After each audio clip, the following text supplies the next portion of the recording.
as we speak today, that the way to go is electronic transmission. Let me nail the last arguments. You know, I've been making a series of arguments since yesterday. As at the 13th of January, 2013, go and fact check me, Alhaji Lai Mohammed made a strong case on the Nation newspaper for electronic voting and using the electronic process for voting leading up to the 2015 elections. You can go and fact check me. The question we should ask is, why is it that those that made a strong case for it then are balking today? Just like how they tried as much as possible to run away from it in 2022, but I'm sure they probably passed it there because they found a lacuna. And the lacuna was the fact that INEC could use its discretion. Because these people, they get their experts in, they get their consultants that analyze these things for them, that think for them. They pay people to think for them. What do you think they use the state resources for? They pay people to think for them. So I'm sure that's why they probably pushed it through. I will hazard some things that will happen. It will get to a point where the pressure gets a lot on them. They might balk, they might not balk. But if they balk, there will be another problem. If they finally say, okay, they will make mandatory transmission happen, there will be another problem. The problem with president's assent, and they're going to play around that for a while. Might probably be a replica of what happened in 2019, or it might be a different mode they're going to use. They will see every way to be able to frustrate the assent. Let me push it one step further. They know that Nigerians do not follow up. Till today, the committee they set up in December to review the tax complaints, has that committee give you a report as of February? The discrepancies in the tax results, has the committee give you their final report? So because they know that attention is like that of what we call Drosophila melanogaster, that of a fruit fly. So they know the attention span is low. So they will balk around and they will play around. So I see that scenario also playing out. It will be incumbent on them if they, they finally get it signed by the president. And in an event where they get it signed, it will have probably because they will have also go to look at other provisions that you will not see, and their advisors will have told them, okay, there's a wiggle room here. And that's what will be signed. And in an event, even if it's even signed, you will see, since we've now learned that this is how they behave from the tax law, there might be discrepancy between what they showed you they passed and what they signed. I don't trust them in any shape or form. Nigerians, you are in for a long ride. Eternal vigilance is the way. I've given you 3 scenarios. One is either they rigmarole around it, the president rigmarole around it, they don't sign it into law. If they sign it, there's problem. Because when they sign it, what they assent to, what they conclude, what they harmonize might be different from what they will sign. And even if that happens, if there's a matching in there, it must have been that they might have gone to look at other provisions that is embedded in there. Because I was seeing part of the document, yes, it's about 300 and something pages. They know that people will not be able to skim through all of those 300 and something pages, so they will hide it. President Tinubu is saying insecurity is giving Nigerians sleepless nights. He's wrong. Insecurity is killing Nigerians. It killed over 200 people in Kwara. How are we going to wake up those people? Should be somebody that's alive, that can sleep, have sleepless nights and wake up. Somebody that is dead is gone forever. So when Mrs. Tinubu was also going to speak in America, what we are just begging both of them is end insecurity. You are the one that is the commander-in-chief. If you were not commander-in-chief, I will never bother you one day. All of this I'm saying today is because President Tinubu is president.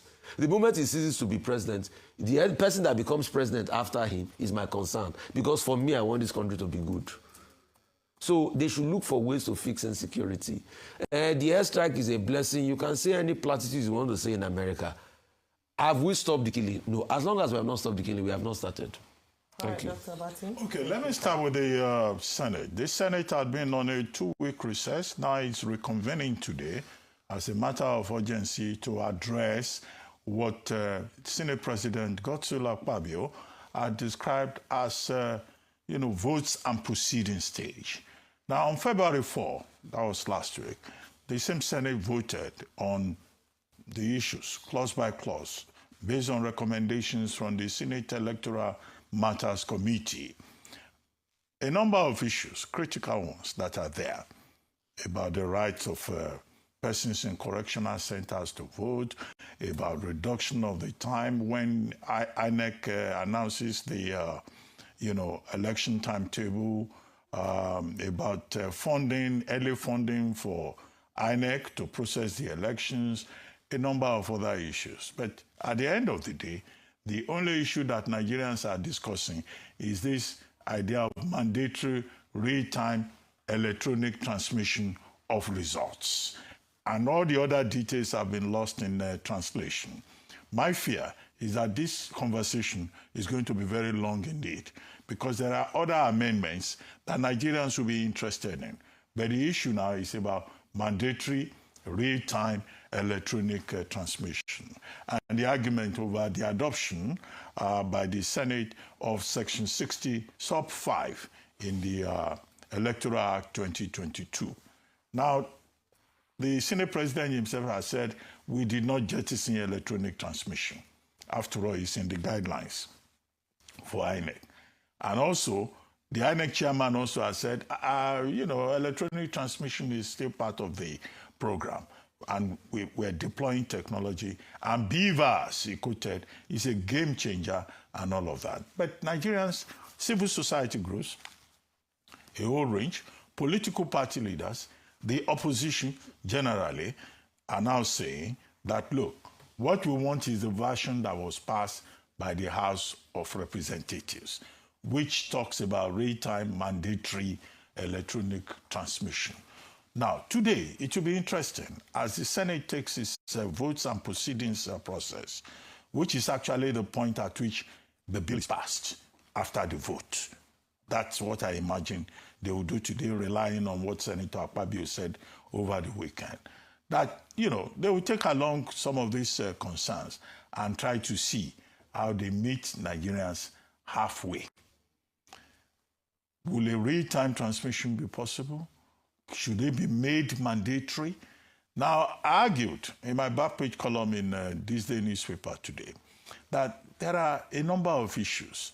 For example, when you say IREV, transmission to IREV in the Supreme Court decision 2023, and the Supreme Court has not yet reversed itself, and it is not clear that this National Assembly is going to make legislation in a different direction, said that IREV is a viewing portal, it's not a collation center. As long as that is the state of the law and the National Assembly retains it, you can't have what the people are asking for. I also tried to interrogate this whole idea about electronic voting, electronic transmission. Yes, it is desirable because the people want to monitor their votes. They want to defend their votes. But for you to transmit electronically, I again looked at the what is called the excuses given by the National Assembly and what the reality is in other jurisdictions. In Brazil, they had to try electronic voting in 2000, in 2002, for about 4 years before they eventually decided on it. In Japan, they tried electronic voting and electronic transmission in some prefectures, as they called it. But they then discovered that some people they call malicious insiders could still manipulate, electronic voting. Estonia is perhaps the only country where, electronic voting is almost foolproof in terms of the results. You have some other countries. Australia is also adopted in part. And my question is, well, what is the best model? Should we first try it out first, learn some lessons from other jurisdictions in terms of the advantages and the disadvantages? But the big problem that we have in Nigeria is a question of trust. The trust deficit is so high that sometimes when you relate with the Nigerian state and those in power at a particular time, you have to go for the maximum. You don't do trial and error. You just say, let us do it now. If it fails, let it fail. But is that the international best practice with this proposal? So the big issue is one of trust. And I concluded that piece by arguing that, look, it's like the armed robber and the property owner. The armed robber wants to steal. The property owner says, no, you cannot steal what belongs to me. We will create safeguards. At the end of the day, how do you build a nation where there is no trust? How do you build a nation where there is no readiness on everybody's part for a general reorientation of society? How do you build a nation where there is no regard for values? However, let me quickly run through this process. So after this votes and proceeding stage, what is going to happen next is that there will be a conference between the Senate and the House of Reps. Now, some CSO groups are saying adopt the version of the House of Representatives. But what they do at the conference level is either or. It's not a lawmaking, kind of process. The Senate Electoral Committee, the House of Reps Electoral Committee, they will put their reports side by side, and then they just go clause by clause. They adopt this, they adopt that. We take the Senate version, we take the House of Reps version. So at the end of the day, as I've said, it's a very long conversation, and then we are losing sight of other issues. Whether IREV, represents electronic transmission, and the suspicion is all about collation centers, how votes move from polling centers to collation centers. My view, in conclusion, is that, redesigning the electoral framework may not, on the long run, solve the problem, except we address issues about values, about trust, about national orientation. You can have the best electoral framework ever in the world. It may not stop electoral fraud. That is the unfortunate part of our circumstances, and it is also a question of how underdeveloped we are, both in terms of technology, capacity, and also in terms of values. And that is something you can say involves all of us. Very quickly, the president speaking at the second national conference of the National Economic Council. Well, basically, he gave people hope. You don't expect the president not to give people hope. His whole, reform agenda is based on renewed hope. And what he did basically there was to tell people, what he has been able to achieve with the reform program and how he's committed to dealing with insecurity. I would have been surprised if he didn't talk about his achievements, and I would have been shocked if he didn't talk about commitment to continue to create zones of mechanization to deal with insecurity, and his assurance that we will overcome. That's what leaders do. They give people hope. Finally, on Mrs. Remi Tinubu, I think that she's having so far, or she has had, a very good outing in the United States. I watched that interview, that intervention. Well, I thought she even did a much better job than some spokesmen of the, or spokespersons of the present government in defending the administration. She was not abusive, as some of these people do. She was even, on top of her game with statistics. She knew the fact that her husband, recruited more soldiers, recruited forest guards, and even, asked 11 policemen to go back to work. She spoke with figures and facts, and she was not emotional. She was very calm, and in defending the administration and reassuring everyone that, look, it's not as if, there is chaos in Nigeria. It's not something that the government cannot deal with. So this is within the province of what we discussed before, of soft power diplomacy. And I think that some of these spokespersons who just write on top of their heads, without proper interrogation of the issues, can learn from our example. And I think that it's also very strategic to say that she should be the one to speak. Some of these spokespersons will probably lose their commissions very soon. And as for people who said she's very classy, did you see that pearl necklace? Dr. Abati, people want to eat. That pear necklace, very classy. Oh, you don't know it? I don't know. I'm just, it looks good. Okay. I just think it looks fine. I don't know. I mean, it looks nice. You can't fault her fashion. And, you know, Dr. Abati, usually, next time you come and say, I want to the struggling Nigerian masses, only the people that know how to identify, you know, such exquisite jewelry understand her. But yes, you cannot fault the First Lady. And I did mention last week, when I was speaking about her visit to the United States of America. I mean, when I say you cannot fault her, I mean with regards to her stance and the position or the role that she's played thus far. I thought the interview went quite well. She was, like you said, she spoke measuredly. She was able to present facts and figures. She was able to talk about the progress made by her husband. And that's what I would like to speak about. Because at the end of the day, the concern about this is the job of the spokesperson is clearly defined. The job of the First Lady, in fact, it's not constitutionally recognized in Nigeria. I talked about soft power diplomacy last week, and I even drew inference from First Ladies in the United States of America who played quite critical role in foreign relations and foreign intervention, some of them even being nominated to the United Nations, you know, and quite instrumental to the development of the United Nations Human Rights Convention. Including Eleanor Roosevelt, one of the most powerful First Ladies in the United States, Hillary Clinton. However, there was still that conversation around to what extent or to what limit can the First Lady of a nation, where her role is not constitutionally defined, can speak on behalf of the nation, and to what extent her involvement in foreign policy should be. That was what the conversation was in the United States at the time when the First Lady stepped up to, you know, speak diplomatically in this way. And the same questions will be raised here in Nigeria with regards to the constitutional responsibility or provisions of for the First Lady, which is non-existent. So there are questions to be asked.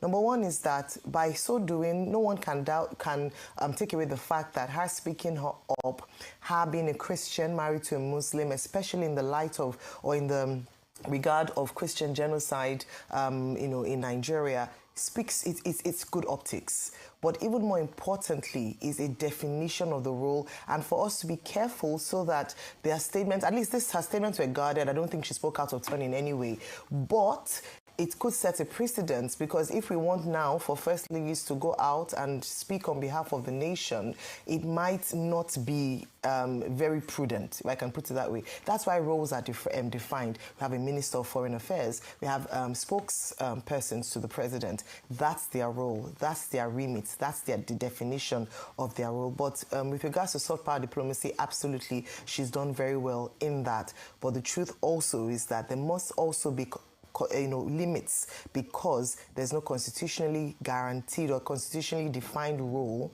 for the First Lady, except the National Assembly wants to create that. All right, moving on very quickly to the Electoral Amendment bill that's being considered, votes and proceedings. One of the things I must highlight is that what are the people asking for? We saw people on protest grounds. In fact, I thought it was quite comical to see the young man there holding a bed, which demonstrates a readiness to sleep on the matter if needs be. And that's what they've said, that they will continue to protest until change is made. And what are they asking for? Some simple things, but chief of which is the inclusion of a mandatory transmission of results real time. What does this mean? It doesn't mean that the people they're asking for e-voting. That's not possible. I don't think it's possible in the short term. This is a conversation has been had continuously in Nigeria. What they're saying is simply this. You know, when you vote, at the end of the day, party agents, observers, political party members are there to count the votes, ensure that the votes are counted and then recorded by the INEC officials and then sent, usually sent manually to the collation center. But what they're asking for is that whilst there's a manual, moving of the results, there's also a real-time taking a picture of the results and sending to the portal. This means that there's credibility. People can believe that, unlike what happened in some states or reported in some states in the last election, we don't have a case where between the voting center and the collation center, something happens where results are changed. Because if you're able to take a picture real time and send it, so that's the main issue around credibility. That's what the people are arguing for. And so the main point of the fact is that it would build trust. Olisa Agbakoba spoke on this matter, and he said that the failure for the Senate to do this would sustain electoral disputes and weaken democratic credibility, in his words.